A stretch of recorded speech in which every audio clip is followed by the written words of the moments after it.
দোয়া করতে জানা এটার জন্য কোনো আপনার মাস্টার্স করতে হয় না। দোয়ার উপরে আপনাকে পিএইচডি করতে হবে না, খুব সিম্পল বিষয়, এখনই শিখে নেন।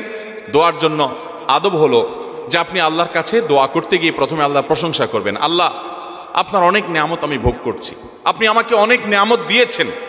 স্বীকৃতি দেওয়া যে আল্লাহ আমি সুস্থ, অনেকে সুস্থ না। আল্লাহ আমি পঙ্গু না, অনেকে পঙ্গু। আল্লাহ আমাকে আপনি কত কিছু দিয়েছেন যেটা অনেককে দেন নাই। আমার চোখ দুটো ভালো, আমার অনেক নিয়ামত আমি আপনার ভোগ করছি। আল্লাহ, আমি আপনার নিয়ামতের শুকরিয়া আদায় করছি, স্বীকৃতি দিচ্ছি, কৃতজ্ঞতা আদায় করছি। হে আল্লাহ, আপনার রাসূলের প্রতি আপনি রহমত নাজিল করেন। আপনি যদি লম্বা চড়া বিস্তারিত না বলতে পারেন, আপনি সূরা ফাতিহাটা পড়েন, আলহামদুলিল্লাহ রাব্বিল, আল্লাহর প্রশংসা সেখানে হয়ে গেছে, আলহামদুলিল্লাহ রাব্বিল আলামিন পড়েন, দুরূদ শরীফ পড়েন, বাস। এরপরে আপনি এবার বলেন আল্লাহ আপনি আমাকে মাফ করে দেন। আল্লাহ আমার বাবা চলে গেছেন, তাকে মাফ করে দেন। আল্লাহ আমার মা দুনিয়া থেকে চলে গেছেন, তাকে মাফ করে দেন। ভাইরা আমার, আসল কথা হলো আমরা সেই ব্যথাটাই অনুভব করি না। আপনার মৃত আত্মীয় স্বজনের জন্য যদি আপনার সেই ফিলিংস কাজ করতো তো চোখের পানি ফেল করে আসতো। আপনি যদি আল্লাহর কাছে কোনো কিছু মায়ের পেঁচ দিয়া অর্থাৎ সুন্দর করে সাজায়া গোছায়া বলতে নাও পারেন, আপনি নিশ্চিত থাকেন শুধু চোখের পানিটা যদি আপনি ফেলেন, চোখের পানিও আসে না, শুধু কান্নার ভান করে আপনি যদি আল্লাহর দিকে হাত তুলে আপনি যদি সময় কাটান এবং কিছু বলার চেষ্টা করেন, আল্লাহ রাব্বুল আলামিন আপনার দিলের ভাষাও পড়তে পারেন। আল্লাহ তাআলা আলিমুম বিযাতিস সুদূর, তিনি বান্দার মনের খবর কি সেটাও জানেন। আল্লাহর কাছে গোপন বলতে কোনো কিছু।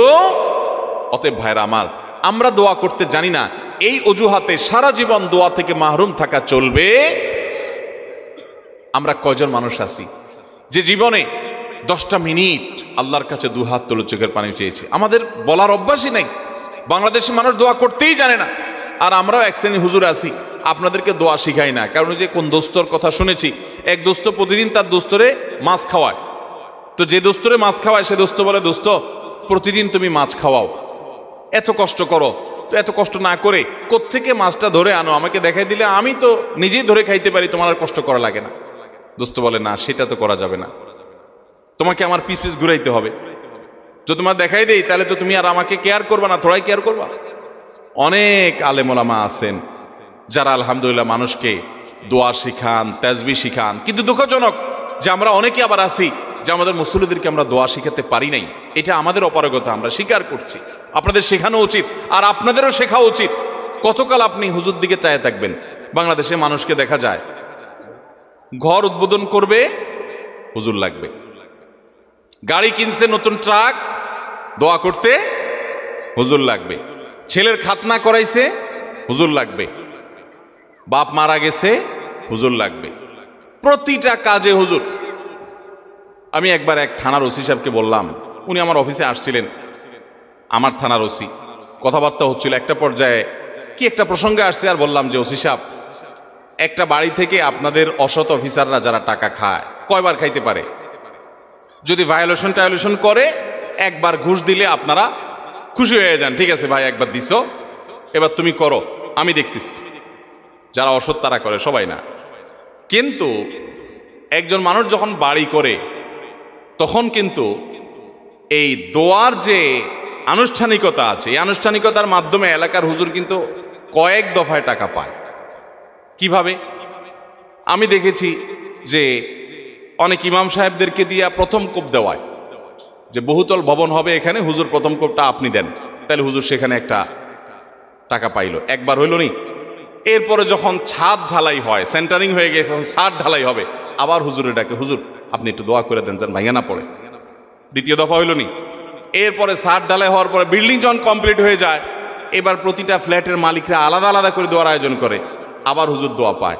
তো একটা বিল্ডিংয়ে যদি 10 জন মালিক থাকে, যার যার ফ্ল্যাটে উঠতে আবার 10 বার দোয়া পায়, তাহলে 10 বার 10 জনের মাটির কোবে একবার 11 বার, ছাদে সেন্টারিং এর সময় একবার 12 বার, আর কমপ্লিট হওয়ার পরে একবার 13 বার।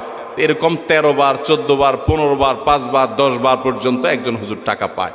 ওসি সাহেব আমার কথা শুনে ফেল করে চেয়ে রয়েছে। যাই হোক, এখানে আবার মিলাচ্ছি না আমি যে ঘুষের সাথে এখানে হুজুরদের টাকা দেওয়া। দুনিয়াবি কাজ, দুনিয়াবি যে কোনো বিষয় হুজুররা যদি করেন সেটা বিনিময় দিলে সেটা জায়েজ আছে। কিন্তু আমি বলছি যে আপনি নিজের দোয়া নিজে করতে শিখেন। আপনি সবকিছু হুজুরের দিকে চেয়ে আছেন কেন? বাংলাদেশে মানুষ দোয়া করতে জানে।